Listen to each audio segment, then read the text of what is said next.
আসসালামু আলাইকুম। কেমন আছেন সবাই? আলহামদুলিল্লাহ আমরা ভালো আছি। আশা করি আপনারাও ভালো আছেন। নতুন আরেকটি ভিডিও দেখার জন্য আপনাদেরকে ওয়েলকাম। বাংলাদেশের এই রেমিটেন্সটা কতটা গুরুত্বপূর্ণ আর কেন আমাদের মন্ত্রী পলক হাত জোর করে সবার কাছে রেমিটেন্স পাঠানোর জন্য কেন রিকোয়েস্ট করতেছে, আর এই রেমিটেন্স না পাঠালে বাংলাদেশে কতটা ক্ষয়ক্ষতি হবে সেটাই দেখার বিষয়। আমাদের বাংলাদেশে আয়ের উৎস হচ্ছে এই রেমিটেন্স আর হচ্ছে পোশাক শিল্প। এখন কথা হচ্ছে পোশাক শিল্প থেকে বাংলাদেশ কতটুকু আয় করে, আর এই রেমিটেন্স পাঠানো আমাদের বিদেশি ভাই বোনদের টাকার উপর থেকে কতটুকু রেমিটেন্স পাঠালে সেটা বাংলাদেশে কতটুকু আয় হয় সেটাই হচ্ছে দেখার বিষয়। এখন বাংলাদেশে যদি এই রেমিটেন্স আসা বন্ধ হয়ে যায় তাহলে বাংলাদেশ বিশাল বড় একটা ধাক্কা খাবে, কারণ এই রেমিটেন্স বাংলাদেশের অর্থনীতি স্থিতিশীল রাখতে এই রেমিটেন্স কাজ করে। বাংলাদেশ ব্যাংকে ডলার রিজার্ভ বৃদ্ধি সহ সরকারের বিভিন্ন ঋণের ব্যাপারে ঋণ পরিশোধের ব্যাপারেও এই রেমিটেন্স কাজ করে। ব্যাংকের বিভিন্ন কাজকর্ম করার জন্য এই রেমিটেন্স বিরাট একটা ভূমিকা পালন করে। এক কথায় এই রেমিটেন্স না হলে বাংলাদেশ অচল হয়ে যাবে, এটাই সত্যি।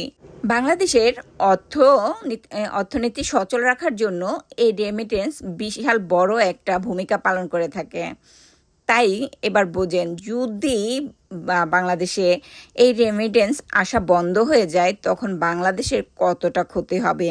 তাই তো মন্ত্রী পলক এখন সবার কাছে হাত জোর করে রিকোয়েস্ট করছে যে সবাই যেন ভুল না বুঝে রেমিটেন্স পাঠানোর জন্য, কারণ এই রেমিটেন্স না পাঠালে বাংলাদেশ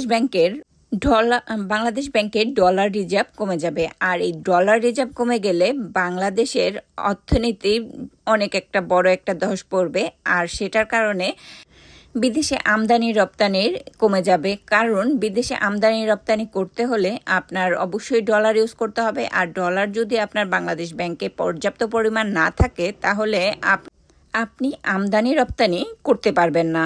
এবার বোঝেন কেন পলক বারবার আমাদের কাছে বা প্রধানমন্ত্রী আমাদের কাছে রেমিটেন্স চায়। আর এই রেমিটেন্স যদি বাংলাদেশে না আসে তাহলে বাংলাদেশের টাকার দাম অনেক কমে যাবে। বাংলাদেশের টাকার মান দ্বিগুণ না, তার থেকে বেশি কমে যাবে। টাকার মান এত কমে যাবে, তারপরও কেন বাংলাদেশে মানুষ এখন রেমিটেন্স পাঠানো বন্ধ ঘোষণা করেছে। বাংলাদেশে এখন বর্তমানে যে পরিমাণ রেমিটেন্স জমা আছে সেটা আগামী 3-4 মাসের মধ্যে শেষ হয়ে যাবে, আর এর মধ্যে যদি আমরা রেমিটেন্স না পাঠাই তাহলে বাংলাদেশের অবস্থা খুবই খারাপ হয়ে যাবে।